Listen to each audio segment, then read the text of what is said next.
আপনারা সবাই প্রতি বছর আপনার বাৎসরিক অনুষ্ঠান মানে মক্কা মদিনা পালন করতে যান, তাহলে সেখানে হিন্দু, খ্রিস্টান আর অন্যান্য ধর্মের মানুষদের কেন যেতে দেওয়া হয় না? যেমন আপনারা যান, আমরা কি সেখানে যেতে পারি না? ওটা তো আমাদের জন্য এক ধরনের তীর্থস্থান। যখন তাহলে শুধু মুসলমানদেরই কেন অনুমতি আছে? মক্কা ও মদিনায় অমুসলিম, হিন্দু, শিখ এবং খ্রিস্টানদের কেন অনুমতি নেই? এটা খুবই গুরুত্বপূর্ণ প্রশ্ন। আপনারা হিন্দু মুসলমানের মধ্যে কোনো পার্থক্য করেন না, তখন সেখানে যাওয়া আমাদের জন্য নিষিদ্ধ হওয়া উচিত নয়। আসসালামু আলাইকুম প্রিয় দর্শক, ডাক্তার জাকির নায়েক কি একজন হিন্দু মহিলা খুবই কঠিন একটি প্রশ্ন করে ফেললেন। হ্যাঁ প্রিয় দর্শক, সেই হিন্দু মহিলাটি প্রশ্ন করছেন যে আপনারা কোনো ধর্ম মানুষের সাথে ভেদাভেদ করেন না, তাহলে আপনারা যেখানে কাবা শরীফে আপনারা হজ করতে যান মক্কা শরীফে, তাহলে হিন্দুদেরকে কেন ওখানে যেতে দেওয়া হয় না? কেন পরিবেশ নিষেধ করা হয়েছে হিন্দুদেরকে? আপনারা তো কোনো ধর্মের সাথে ভেদাভেদ করেন না, আপনারা বলেন যে হিন্দু মুসলিম ভাই ভাই, তাহলে আপনারা কেন হিন্দুদেরকে যেতে দেন না সেই কাবাতে? তো এই শুনে ডাক্তার জাকির নায়েক কী উত্তর দেবেন এই ভিডিওটি সম্পূর্ণ দেখলে কিন্তু বুঝতে পারবেন। খুবই গুরুত্বপূর্ণ একটি কিন্তু প্রশ্ন করেছেন ডাক্তার জাকির নায়েককে সেই হিন্দু মহিলাটি। তো এই ভিডিওটি খুবই গুরুত্বপূর্ণ হতে যাচ্ছে। আর ডাক্তার জাকির নায়েকের নতুন লেকচার 2026-এর এটি কিন্তু লেকচার। তো সবার আগে নিত্য নতুন লেকচার পেতে হলে কিন্তু আমাদের আল্লাহ স্যার চ্যানেলটিকে সাবস্ক্রাইব করতে ভুলবেন না। চলুন ডাক্তার জাকির নায়েক কী উত্তর দিলেন, সেই হিন্দু মহিলাটি প্রশ্নের উত্তর দিতে পারলেন কিনা, এই ভিডিওটি সম্পূর্ণ দেখলে কিন্তু বুঝতে পারবেন। ডাক্তার জাকির নায়েকের এই প্রশ্ন উত্তর পরবর্তীতে 4 থেকে 5টা প্রশ্ন করা হয়েছে। তো ভিডিওকে সম্পূর্ণ না টেনে লাস্ট পর্যন্ত দেখবেন, আপনার ইসলামের প্রতি আগ্রহ ও ভালোবাসা বেরিয়ে যাবে। চলুন ডাক্তার জাকির নায়েক উত্তর দিতে পারলেন কিনা আমরা দেখে আসি। আমার নাম ডক্টর আর.কে. বর্মা। এখানে আমি বর্মা নার্সিংহোম নামে আমার নার্সিংহোম চালাই, এবং এই হলটা আমার স্বামীর অবদান। যখন উনি আগ্রার মেয়র ছিলেন তখন উনি এটা তৈরি করেছিলেন। আজ এখানে এত মানুষ বসে আছেন। আমার একটা ছোট্ট প্রশ্ন আছে, আর অনেক দিন ধরে এটা মনে ঘুরপাক খাচ্ছে। আপনারা সবাই প্রতি বছর আপনার বাৎসরিক অনুষ্ঠান মানে মক্কা মদিনা পালন করতে যান, তাহলে সেখানে হিন্দু, খ্রিস্টান আর অন্যান্য ধর্মের মানুষদের কেন যেতে দেওয়া হয় না?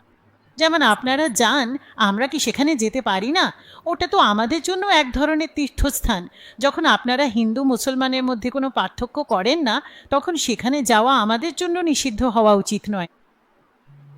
শর্মা সাহিবা খুব ভালো প্রশ্ন করেছেন, এবং এটা আমার বইয়ের 10ম প্রশ্ন, যেটা ভুল ধারণা নম্বর 10। আপনি আমার বই পড়লে দেখবেন ভুল ধারণা নম্বর 10, এবং ডাক্তার সাহেব খুব সঠিক বলেছেন। যদি আমরা বৈশ্বিক ভ্রাতৃত্বে বিশ্বাস করি, তাহলে শুধু মুসলমানদেরই কেন অনুমতি আছে? মক্কা ও মদিনায় অমুসলিম, হিন্দু, শিখ এবং খ্রিস্টানদের কেন অনুমতি নেই? এটা খুবই গুরুত্বপূর্ণ প্রশ্ন। এর উত্তর কি? প্রত্যেক দেশেরই নিজেদের নিয়ম কানুন ও বিধিনিষেধ থাকে। উদাহরণস্বরূপ, আমি একজন ভারতীয়, কিন্তু আমাকে কিছু ভারতের এলাকায় যেতে অনুমতি নেই, যেগুলোকে বলা হয় ক্যান্টনমেন্ট এলাকা। শুধুমাত্র মিলিটারি বা যারা দেশের নিরাপত্তার দায়িত্বে আছেন, শুধু তারাই ওই ক্যান্টনমেন্ট এলাকায় যেতে পারেন। আমি যদি বলি আমি তো এই দেশের নাগরিক, আমাকে কেন যেতে দেওয়া হচ্ছে না? না, এটা সরকারের নিয়ম। এটা ক্যান্টনমেন্ট এলাকা মানে কি? শুধু ওইসব মানুষ যারা মিলিটারি, যারা দেশের নিরাপত্তার দায়িত্বে আছেন, শুধু তাদেরই অনুমতি আছে। এটাই নিয়ম। ঠিক এইভাবেই মক্কা আর মদিনা আমার মতে ইসলামের ক্যান্টনমেন্ট এলাকা। শুধু সেই মানুষ যারা ইসলামের জন্য জীবন দিতে প্রস্তুত, শুধু তাদেরই অনুমতি আছে, বাকিদের নয়। আমরা বিশ্বাস করি সব মানুষই আমাদের ভাই, ভ্রাতৃত্বের মধ্যে তারা মানবিক ভাই, এতে কোনো আপত্তি নেই। কিন্তু শুধু সেই ভাইরাই অনুমতিপ্রাপ্ত যারা এই নামের জন্য জীবন দিতে প্রস্তুত। আর একটা উত্তর হলো, যখনই আপনি কোনো দেশে যান তার জন্য আপনাকে ভিসা নিতে হয়। ভিসা, আর সবচেয়ে কঠিন হলো আমেরিকার ভিসা, বিশেষ করে 11ই সেপ্টেম্বরের পর 50টা প্রশ্ন করে। আমি যখন প্রথমবার সিঙ্গাপুরে গিয়েছিলাম, সেখানে ইমিগ্রেশন ফর্মে লেখা ছিল ড্রাগ ট্রাফিকিং করলে মৃত্যুদণ্ড। যেই ড্রাগসও ধরা পড়বে তার শাস্তি মৃত্যুদণ্ড। যদি আমাকে সিঙ্গাপুরে যেতে হয়, তাহলে আমাকে এটা মেনে নিতে হবে যে আমার কাছে যদি ড্রাগস থাকে তাহলে আমার মৃত্যুদণ্ড হবে। আমি কিভাবে শাস্তি পেলাম? মৃত্যুদণ্ডকে যদি এতটা ভয়াবহ শাস্তি না মনে করেন, তাহলে সিঙ্গাপুরে আসবেন না। বোঝা গেল? তাহলে আপনি যদি সিঙ্গাপুরের ভিসা নেন, আপনাকে একটা মেনে নিতে হবে যে ড্রাগ নিয়ে ধরা পড়লে শাস্তি মৃত্যুদণ্ড। ঠিক এইভাবেই মক্কা ও মদিনায় যাওয়ার ভিসা। আপনি শুধু মুখে বলুন লা ইলাহা ইল্লাল্লাহু মুহাম্মাদুর রাসূলুল্লাহ।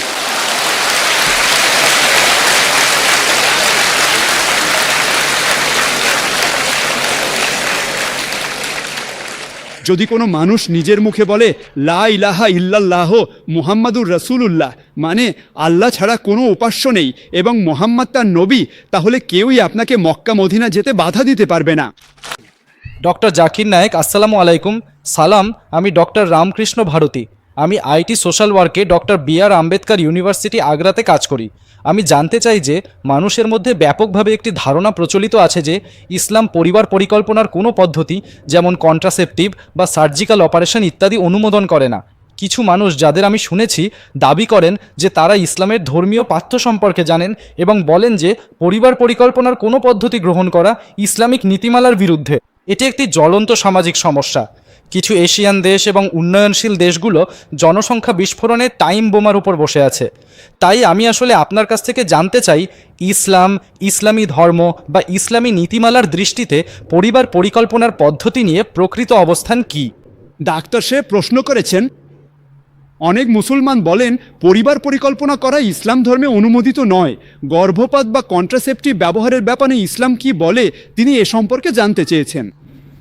আপনি জানতে চান? কোরআনের আয়াত পড়ে শোনানো হচ্ছে। সূরা নামের কোরআনের আয়াত নম্বর 151 অনুবাদ হলো,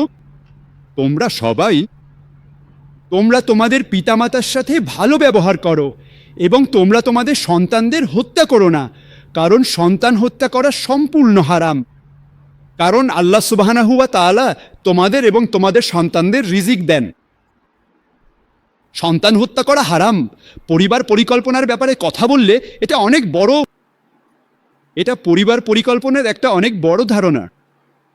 এই পরিবার পরিকল্পনার যে পদ্ধতিগুলো আছে, উদাহরণস্বরূপ স্থায়ী পদ্ধতি, যেমন আমি একজন ডাক্তার হিসেবে বলতে পারি টিউবেক্টমি বা ভ্যাসেক্টমি, অথবা নশবন্দি, এই সব স্থায়ী পদ্ধতিকে সবাই স্বীকার করে যে এটা হারাম। এ নিয়ে কোনো দ্বিমত নেই। গর্ভপাত হারাম কারণ শিশু হত্যা করা হারাম। তাই এখানে কোনো দ্বিমত নেই যে পরিবার পরিকল্পনার ক্ষেত্রে ভ্যাসেক্টমি, টিউবেক্টমি বা গর্ভপাত সম্পূর্ণরূপে হারাম। শুধু তখনই অনুমোদিত যখন মায়ের জীবন ঝুঁকিতে থাকে, যেমন যদি মায়ের একাধিক সিজারিয়ান সেকশন হয়ে থাকে। মায়ের যদি একাধিক সিজারিয়ান অপারেশন হয়ে থাকে এবং আবারও সন্তান জন্মদানের কারণে তার জীবন ঝুঁকিতে পড়ে, অথবা উদাহরণস্বরূপ মায়ের যদি হৃদরোগ থাকে এবং সন্তান জন্মানোর কারণে তার জীবন হুমকির মুখে পড়ে, তাহলে মায়ের জীবন বাঁচানোর জন্য যে কোনো ধরনের পরিবার পরিকল্পনা অনুমোদিত এই সময়ে, কারণ মায়ের জীবন খুবই গুরুত্বপূর্ণ। এর বাইরে সব ধরনের স্থায়ী পদ্ধতি হারাম। যে মতবিরোধ আছে সেটা অস্থায়ী পদ্ধতিতে। অস্থায়ী পদ্ধতি এবং সবচেয়ে সাধারণ অস্থায়ী পদ্ধতি হচ্ছে যেটা প্রপার্টি, যেটা আপনারা জানেন ডাক্তার হিসাবে প্রপার্টি আছে। আমি যখন মেডিকেল কলেজে ছিলাম তখন আমাদের শেখানো হতো প্রপার্টি হলো একটা গর্ভনিরোধক পদ্ধতি। এখন জানা গেল প্রপার্টি গর্ভনিরোধক নয়, এটা আসলে একটি কন্ট্রা ইমপ্লান্টেশন। প্রপার্টি কি করে? জাইগোট ইতিমধ্যেই তৈরি হয়ে গেছে। ডিম্বাণু ও শুক্রাণু ইতিমধ্যেই মিলিত হয়ে এই জাইগোট তৈরি করেছে, যেটাকে ইউটেরাসের দেয়ালে আটকে যেতে বাধা দেয়। তাই এটা আসলে গর্ভনিরোধক নয়, বরং কন্ট্রা ইমপ্লান্টেশন, কারণ ধারণ ইতিমধ্যেই হয়ে গেছে। তাহলে প্রপার্টিতে গর্ভনিরোধন হয় না, এখানে কন্ট্রা ইমপ্লান্টেশন হয়। যদি আপনি কল্পনা করেন তাহলে এটা আসলে কিছুই নয়, বরং প্রাথমিক গর্ভপাত, যা হারাম। এটা গর্ভপাতই, তবে আগের ধাপের গর্ভপাত, কন্ট্রা ইমপ্লান্টেশন। অনেক মুসলিম না জেনে মনে করেন এটা গর্ভনিরোধক পদ্ধতি এবং ব্যবহার করেন, যা সম্পূর্ণভাবে হারাম। এতে কোনো দ্বিমত নেই। এখন আমরা সেই পিলের উত্তর নিই। আপনি বলেছিলেন, স্যার রুমের প্রশ্ন ছিল 7 নম্বর 30A, শরীরের স্বাভাবিক প্রক্রিয়া পরিবর্তন করবেন না। যখন আপনি গর্ভনিরোধক পিল খান, যে কোনো ডাক্তার আপনাকে বলবে এতে নানা ধরনের পার্শ্ব প্রতিক্রিয়া হয়, স্বাস্থ্যের জন্য ক্ষতিকর। মতবিরোধ আছে শুধু অস্থায়ী পদ্ধতিতে, বাকি অস্থায়ী পদ্ধতি যেমন কন্ডোম ইত্যাদি। কিন্তু আমার প্রশ্ন হলো আপনি গর্ভনিরোধক কেন ব্যবহার করতে চান? আপনি পরিবার পরিকল্পনা কেন করতে চান? এটাই সবচেয়ে গুরুত্বপূর্ণ প্রশ্ন, এবং এর দুটি কারণ হতে পারে। শুধু এই দুই কারণকে একত্র করলে আপনি দুটি গ্রুপে ভাগ করতে পারেন। একটি গ্রুপ কারণ সেই মানুষটি হয়তো গরিব আর সন্তানকে ঠিকভাবে বড় করতে পারে না, আরেকটা কারণ হলো সে চায় তার সন্তানকে ভালো শিক্ষা দিতে, তাই মাঝখানে কিছুটা ব্যবধান থাকা উচিত। ধরুন আমি চাই আমার সন্তানরা ডাক্তার হোক, তাহলে যদি একের পর এক দ্রুত সন্তান হয় তাহলে সেটা কঠিন হয়ে যাবে। আমি একটু 3 বছর 4 বছর 5 বছর পর পর সন্তান নিতে চাই। এটাই হতে পারে সেই দুটি কারণ। আমি আপনাদের বলতে চাই, আমি আমার বাবা মায়ের পঞ্চম সন্তান ফিফথ। যদি আমার বাবা মা পরিকল্পনা করতেন তাহলে হয়তো আমি আজ পৃথিবীতে আসতাম না। আমি কি সমাজের জন্য বোঝা না উপকারী? অনেকে বলে ডাক্তারি সবচেয়ে ভালো পেশা, ভালো টাকা, আলহামদুলিল্লাহ, কিন্তু আমি সেই পেশা ছেড়ে দিয়েছি আরও ভালো পেশার জন্য।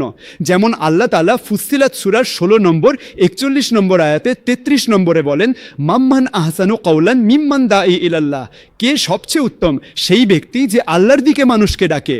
তাই আমি আমার ডাক্তারি পেশা ছেড়ে দিয়েছি এবং আরও উত্তম পেশার জন্য এসেছি। যদি আমার বাবা মা, আমার আব্বা আম্মা ফ্যামিলি প্ল্যানিং করতেন তাহলে আমি এই দুনিয়ায় আসতাম না। কিন্তু এই নামে সব সমস্যার সমাধান আছে। যেমন আমি বলেছি, 2টা জিনিস আছে, একটা হলো লোকজন গরিব, আর এই নামেই তার সমাধান আছে। যেমন জাকাত। আমি আমার বক্তৃতায় আগেই বলেছি, যে কোনো ধনী ব্যক্তি যার কাছে 85 গ্রাম সোনার বেশি সোনা আছে বা সমপরিমাণ সম্পদ আছে তাকে 2.5% দিতে হবে, জাকাত দিতে হবে। প্রতি বছর প্রতিটি ধনী মানুষ যদি জাকাত দেয় তাহলে দারিদ্র্য পৃথিবী থেকে দূর হয়ে যাবে, কেউই আর না খেয়ে মরবে না। আর যদি কারো কাছে কম টাকা থাকে সে জাকাত নিতে পারবে। সমস্যা কি? আর যারা বলছেন যে স্পেসিং করা উচিত, এটা এক ধরনের মালথুসিয়ান থিওরি। আপনারা জানেন মালথুসিয়ান থিওরি বলে ফসল উৎপাদন জনসংখ্যার সাথে বিপরীত অনুপাতে থাকে এবং যত বেশি জনসংখ্যা তত বেশি বিপদ আপনার খাবারের জন্য। কিন্তু এই থিওরি ভুল প্রমাণিত হয়েছে। আপনি দেখবেন শুধু ভারতে জনসংখ্যার সমস্যা আছে, বাকি দেশগুলোতেও জনসংখ্যা আছে।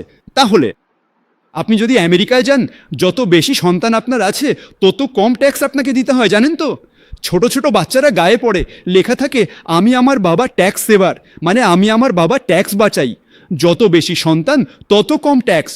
আপনি যদি অস্ট্রেলিয়ায় যান, যত বেশি সন্তান তত বেশি টাকা সরকার দেয়। প্রতি বছর 10,000, 15,000, 20,000, যত বেশি সন্তান তত বেশি টাকা সরকার দেয়। কেন?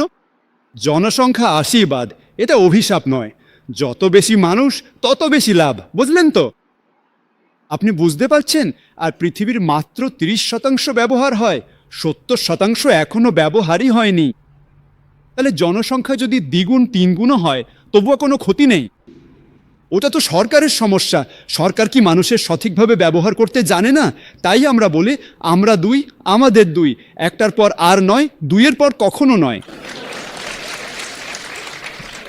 এটাই সমস্যা যে আমাদের সরকারের আইন পরিবর্তন করা উচিত। জনসংখ্যা কখনোই সমস্যা নয়, এটা একটা আশীর্বাদ। কিভাবে মানুষকে কাজে লাগিয়ে দেশকে এগিয়ে নেওয়া যায় সেটাই গুরুত্বপূর্ণ ফ্যামিলি প্ল্যানিংয়ের চেয়ে। এবং এখন বলবো, আল্লাহ সুবহানাহু তাআলা বলেছেন, 2বার কোরআন মজিদে এ বিষয়ে উল্লেখ করা হয়েছে। একবার সূরা ইসরা সূরা নম্বর 17 আয়াত নম্বর 31-এ, এবং দ্বিতীয়বার যেটা আমি উপস্থাপন করেছি পুরো নাম সূরা আনাম সূরা নম্বর 6 আয়াত নম্বর 151-এ। প্রথম স্থানে আল্লাহ তাআলা বলেন, তোমরা তোমাদের সন্তানদের হত্যা করো না, কারণ আল্লাহ সুবহানাহু ওয়া তাআলা তোমাদেরও রিজিক দেবেন, তোমাদের সন্তানদেরও রিজিক দেবেন। প্রথমে সূরা আনাম সূরা নম্বর 6 আয়াত 151-এ বলা হয়েছে, তিনি তোমাদেরও রিজিক দেবেন, তোমাদের সন্তানদেরও দেবেন। দ্বিতীয়বার সূরা ইসরা সূরা নম্বর 17 আয়াত নম্বর 31-এ আল্লাহ তাআলা বলেন, সন্তানদের হত্যা করো না, আল্লাহ তাআলা রিজিক তোমাদের সন্তানদেরও দেবেন, তোমাদেরও দেবেন। এখানে একটু অদল বদল হয়েছে। প্রথম আয়ায় বলা হয়েছে তিনি তোমাদের রিজিক দেবেন, তোমাদের সন্তানদেরও। দ্বিতীয় আয়ায় বলা হয়েছে তিনি তোমাদের সন্তানদেরও রিজিক দেবেন, তোমাদেরও দেবেন। অর্থ একটাই, কিন্তু আল্লাহ সুবহানাহু ওয়া তাআলা কোরআনের প্রতিটি শব্দে গুরুত্ব দিয়েছেন। এর একটা ওজন আছে। আপনি যদি গবেষণা করেন তাহলে দেখা যাবে প্রথম আয়াতটি বিশেষভাবে গরিবদের জন্য। আপনি যদি ভাবেন আর একটা সন্তান হলে কি হবে, তাহলে আমিও মরবো, বাচ্চাটাও মরবে, খাওয়া দাওয়ার সমস্যা আছে। আর একটা বাচ্চা হলে আমিও মরবো, বাচ্চাটাও নেব। আল্লাহ তাআলা বলেন, চিন্তা করো না, আল্লাহ তাআলা আপনাকেও দেবেন, আপনার সন্তানকেও দেবেন। দ্বিতীয় আয়াতটি ধনীদের জন্য। আমি চাই 934 বছর পর আমার ছেলেকে ইঞ্জিনিয়ার বানাবো, আমার ছেলেকে ডাক্তার বানাবো, তাই আমি চাই কম সন্তান হোক। কিন্তু আল্লাহ তাআলা বলেন, আল্লাহ তাআলা রিজিক আপনার সন্তানকেও দেন, আপনাকেও দেন। অর্ডারটি পরিবর্তনশীল। আর আমিও উদাহরণ দিয়েছি। আপনি দেখবেন যতজন নোবেল পুরস্কার বিজয়ী আছেন, এটা জরুরি না যে তারা সবাই তাদের বাবা মায়ের একমাত্র সন্তান ছিলেন, তবুও তারা নোবেল পুরস্কার পেয়েছেন। তাই এটা একটা ভুল ধারণা, এবং আল্লাহ সুবহানাহু ওয়া তাআলা স্বাভাবিক পরিবার পরিকল্পনা দিয়েছেন। ইসলামের স্বাভাবিক পরিবার পরিকল্পনা আছে, যা কোরআনের সূরা লুকমান নম্বর 31 আয়াত নম্বর 14তে বলা হয়েছে, মা তার শিশুকে 2 বছর পর্যন্ত দুধ খাওয়ায়। আর আপনি একজন ডাক্তার হিসেবে জানেন, যখন মা তার বুকের দুধ শিশুকে খাওয়ান তখন তার ল্যাকটেশন হয়, মানে তখন আরেকটি সন্তান জন্ম দেওয়া খুবই কঠিন হয়ে যায়। এটাই আল্লাহ সুবহানাহু ওয়া তাআলা স্বাভাবিক পরিবার পরিকল্পনা হিসাবে নির্ধারণ করেছেন। কিন্তু দুঃখের বিষয়, আজকের নারীরা বুকের দুধ খাওয়াতে চান না, কারণ এতে নাকি তাদের ফিগার নষ্ট হয়। শিশুর জন্য সবচেয়ে ভালো জিনিস হলো মায়ের দুধ। কোনো নেসলে বা কোনো দুধের গুঁড়োই মায়ের দুধের সমান হতে পারে না। তাহলে আল্লাহ নিজেই স্বাভাবিক পরিবার পরিকল্পনার পদ্ধতি দিয়েছেন। আমি জানি এটা 100% নিরাপদ নয়। তাই কোরআন মজিদের একটা আয়াত আছে, সূরা আলে ইমরান কোরআন নম্বর 3 আয়াত নম্বর 54, যেখানে বলা হয়েছে তারা একটা পরিকল্পনা করেছিল এবং আল্লাহও পরিকল্পনা করেছিলেন, আর আল্লাহ সবচেয়ে ভালো পরিকল্পনাকারী। আপনি যদি মনে করেন আপনি পরিকল্পনা করতে পারেন আপনার পরিবারের জন্য, তাহলে আপনার পরিবার আপনার জন্য যথেষ্ট। আপনি যদি মনে করেন আল্লাহ তাআলা আপনার চেয়ে ভালো করতে পারেন, তাহলে আল্লাহর ওপর ছেড়ে দিন। ধন্যবাদ ডাক জাকির নায়েক সাহেব। আমার শরীরের আমার দেহের দেওয়া নাম ডাক ভার্মা, এবং আমি কুরআন শরীফও পড়েছি, বাইবেলও পড়েছি, এবং তুলনামূলকভাবে কিছুটা অধ্যয়ন করেছি। আমি কুরআনের সব কিছুই ভালো পেয়েছি, তবে একটি বিষয় এখনও আমার বোধগম্য হয়নি। এই হিন্দুত্ববাদীরা বলে জন্ম হয় এবং কুরআনে একটি বিষয় আসে যে মৃতদের জীবিত করা হবে। এই দুটি বিষয় এখনও আমার ঠিকমতো বোঝা হয়নি। হিন্দু ধর্ম বলে তারা দেখিয়ে দেয় জন্মবাদের জন্ম হয়। আমি ডিসকভারি চ্যানেলেও এই বিষয়গুলো দেখেছি, এবং দ্বিতীয়ত কুরআনে বলা হয়েছে যে শেষ পর্যন্ত মৃতদের জীবিত করা হবে। আমি এই বিষয়টি অনেককে জিজ্ঞেস করেছি, কিন্তু আমার কাছে এই বিষয়ে পরিষ্কার কোনো ব্যাখ্যা আসেনি। একদিকে জন্মবাদী, আর একদিকে যারা জন্ম মানে না, অর্থাৎ মৃতকে জীবিত করে, কেউই আমাকে বোঝাতে পারেনি। আমি আপনার কাছে অনুরোধ করছি এই বিষয়টি কুরআনের মাধ্যমে আমি বুঝতে চাই, আপনার কাছে অনুরোধ করছি। ধন্যবাদ। ডাক্তার সাহেব ভালো প্রশ্ন করেছেন যে এত কোরআন মাজিদ পড়া হয়েছে এবং সব কথা মেনে নেওয়া হয়েছে, শুধু 1 বা 2টি বিষয়ে কোরআন শরীফে বলা হয়েছে মৃত্যু আসে, মৃতকে আবার জীবন দেওয়া হবে, শেষের দিকে এটার উল্লেখ আছে। আর হিন্দু লোকেরা বিশ্বাস করেন পুনর্জন্মে, এবং তারা ডিসকভারি চ্যানেলে দেখেছেন যে পুনর্জন্ম হয়। যদি আপনি দেখেন, হিন্দু ধর্মের সবচেয়ে উঁচু বই হলো বেদ।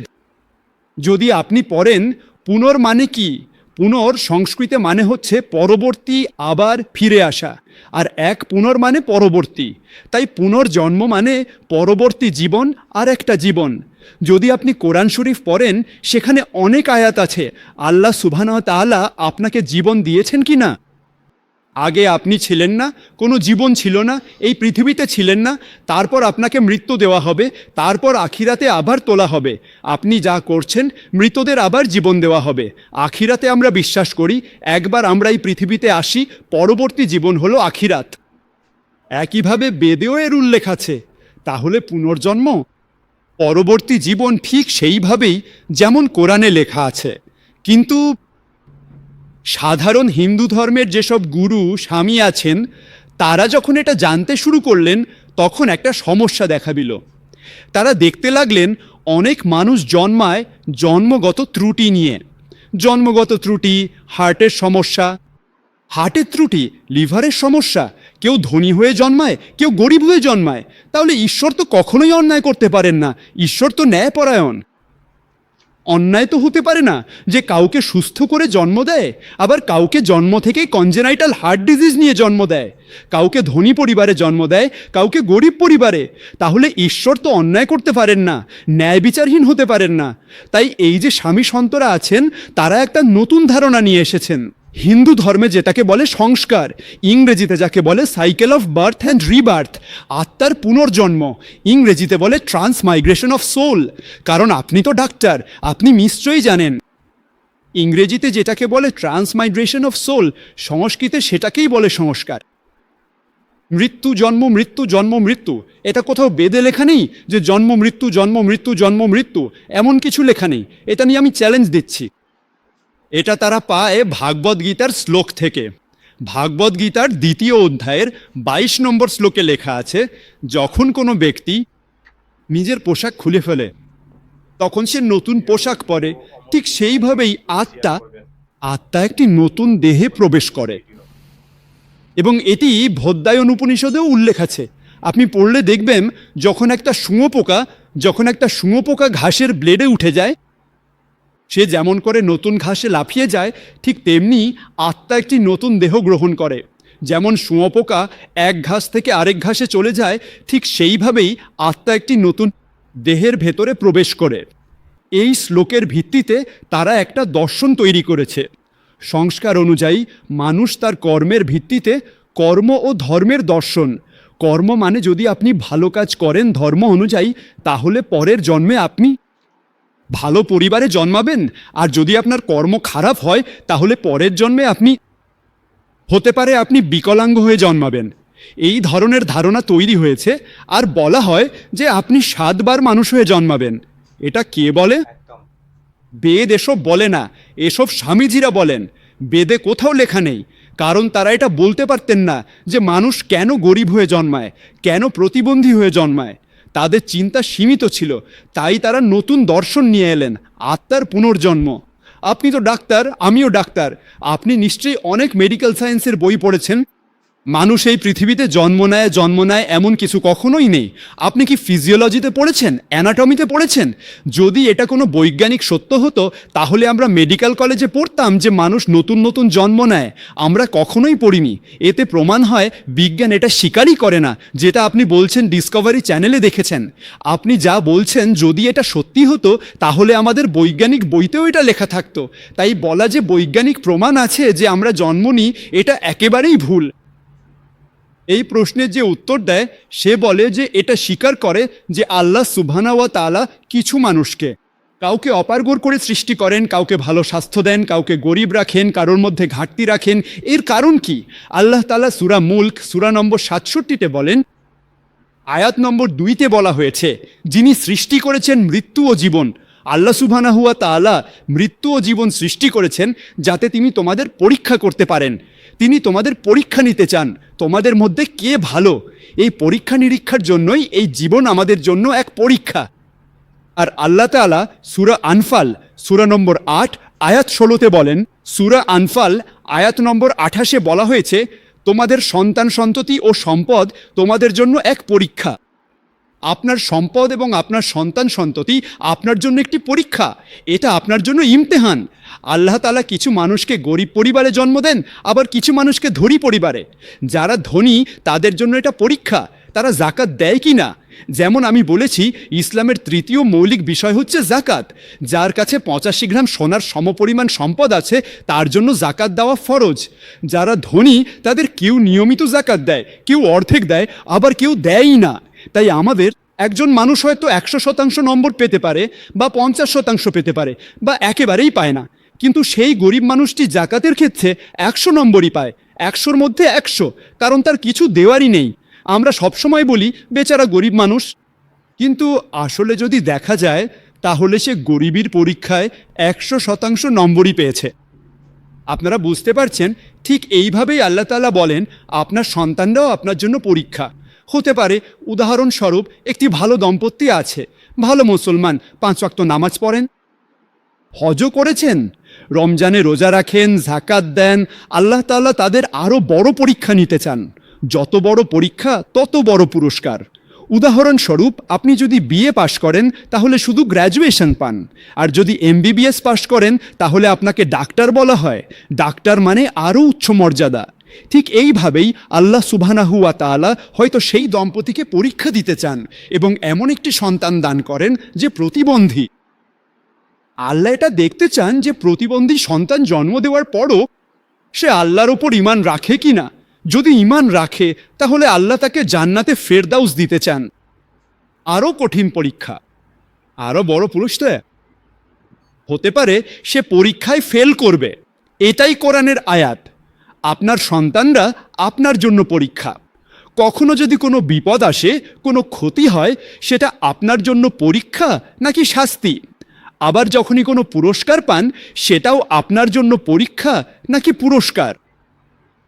ঠিক এইভাবেই, কারণ হিন্দু ধর্ম, যারা হিন্দু ধর্মের স্বামী তারা এটা বুঝতে পারেনি, তাই তারা এক নতুন দর্শন ও সংস্কার নিয়ে এসেছেন যা একেবারেই বেদে লেখা নেই। তারা বিভেদের কথা বলেন, পুনর্জন্ম মানে পরের জীবন, যার উল্লেখ কোরআনেও আছে, আখিরাতের জীবন। তাহলে বেদ আর কোরআন একই জীবনের কথা বলছে, যে এই দুনিয়ায় আপনি আসেন, একবারই আসেন, সঠিকভাবে জীবনযাপন করলে একবারই যথেষ্ট, আর এ দুনিয়া আখিরাতের। তো প্রিয় দর্শক, আপনারা দেখলেন ডাক্তার জাকির নায়েককে সেই হিন্দু মহিলাটি প্রশ্ন করেছিলেন যে হিন্দুদেরকে কেন মাক্কা শরীফে মানে কাবা শরীফে ঢুকতে দেওয়া নিষেধ আছে, কেন তাদেরকে যেতে দেওয়া হয় না। তো মার্শাল্লাহ ডাক্তার জাকির নায়েক কিন্তু খুবই যুক্তির সাথে কিন্তু উদাহরণ সমেত কিন্তু বুঝিয়ে দিলেন কেন ওখানে হিন্দুদেরকে বারণ করা আছে, কেন বা যেতে পারবে না কাবা শরীফে। তো ডাক্তার জাকির নায়েককে কিন্তু 4 থেকে 5টি প্রশ্ন করা হয়েছিল। এই প্রশ্ন উত্তর পরবর্তীতে কোন প্রশ্নটি আপনাদেরকে ভালো লেগেছে অতি অবশ্যই কিন্তু আমাদের কমেন্ট বক্সে কমেন্ট করে জানিয়ে যাবেন। ডাক্তার জাকির নায়েককে নিত্য নতুন সবার আগে পেতে হলে কিন্তু আমাদের আল্লাহ আস্তা চ্যানেলটিকে সাবস্ক্রাইব করতে ভুলবেন না। সবার আগে নিত্য নতুন লেকচারগুলো কিন্তু আমরাই আপলোড করে থাকি আমাদের আল্লাহ আস্তার চ্যানেলে। তো অতি অবশ্যই ইসলামিক প্রচার ভিডিও পেতে হলে কিন্তু আমাদের আল্লাহ আস্তা চ্যানেলটিকে সাবস্ক্রাইব করতে ভুলবেন না। আমরা কিন্তু সব থেকে সঠিক ভিডিও আপলোড করে থাকি। তো ভিডিওটিকে বেশি বেশি শেয়ার করে দিবেন, আমাদের মা বন্ধুকে দেখার সুযোগ করে দিবেন। তো দেখা হবে নতুন একটি ভিডিওর সাথে।